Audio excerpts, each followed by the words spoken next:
Cet homme n'a été musulman que 6 ans. Sa mort a fait trembler le trône d'Allah. Nous sommes à Médine, bien avant l'islam. Une ville brisée par les rivalités, dominée par 2 tribus arabes qui s'affrontent depuis des années. Au milieu de ces tensions, un jeune chef se distingue, Saad ibn Mu'ad, admiré pour sa générosité, son courage et respecté pour sa justice.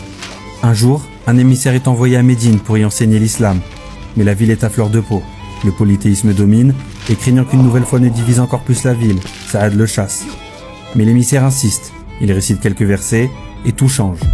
Saad se convertit, entraînant la conversion de tout son clan. Médine bascule vers l'islam. Très vite, il devient un pilier des musulmans. Toujours présent pour défendre l'islam lors des grandes batailles, à Badr, il soutient le prophète paix sur lui sans hésiter. À Uhud, il combat sans reculer, et à El Khandaq, il tient les lignes sous le siège. Tout semblait fonctionner, jusqu'à la trahison. Les Banu Qurayza, une tribu juive alliée, rompent leur pacte en plein siège et laissent l'ennemi pénétrer à l'intérieur. Le chaos s'installe, une flèche frappe Saad.